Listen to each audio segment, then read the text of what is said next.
Muslim Brotherhood, founded in Egypt, quickly proliferated to Libya, having a US support against Gaddafi. It was able to gain power and control over the region. The US has often leveraged the term terrorism to serve its interests. While Muammar Gaddafi claimed the 2011 protesters were sponsored by Al-Qaeda, the US labeled them as freedom fighters opposing dictatorship. The GNU, backed by the West, adheres to the ideology of the Muslim Brotherhood, MB, akin to ISIS and Al-Qaeda. Libya has struggled to recover from the US NATO intervention in 2011, which occurred during the Arab Spring. This period of unrest, triggered under the Obama administration, spread across the Middle East and North Africa. Despite a ceasefire between factions based in Tripoli and Benghazi, lasting peace and economic stability remain elusive. Russia, supporting Haftar, which enjoys prominent support from the people, may see heavy support from Russia to unify Libya. As Russia's participation in Libya differs from that of Western nations by offering economic benefits without requiring the imposition of democratic values, this strategy better corresponds with the immediate needs and preferences of the Libyan people. Welcome to TFI Global, the antidote to mass delusion. In 1928, Egypt, reeling from colonialism and yearning for Islamic revival, saw the rise of the Muslim Brotherhood. Founded by Hassan al-Banna, a school teacher, the movement aimed to establish a society guided by Islamic principles. It combined social services with a call for political reform, attracting a following among Egyptians disillusioned with Western influence. Though initially focused on education and charity, the Brotherhood's views on social justice and opposition to British rule led to a political dimension.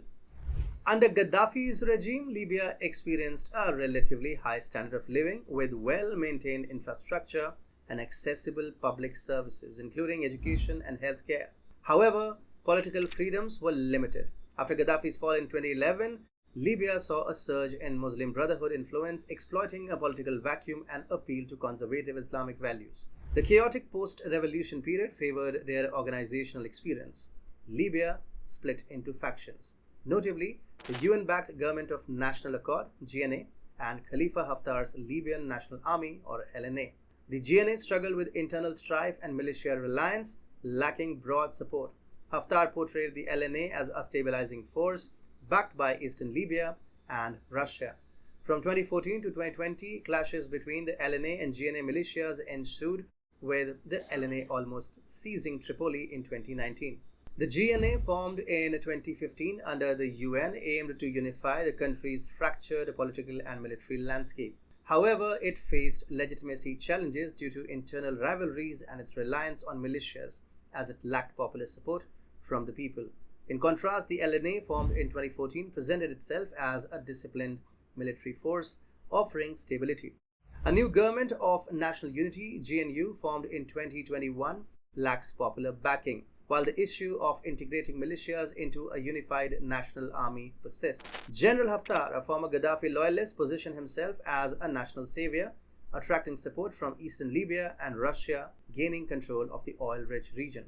The LNA launched a major offensive in 2019, capturing key cities and nearly taking Tripoli. LNA maintained control over Eastern Libya, and the integration of all the armed groups into a unified national army remains a contentious issue. Western-backed Libyan government, GNU, faces accusations of extremism. Foreign powers like the US have meddled in Libya for its rich resources. NATO airstrikes and interventions devastated infrastructure.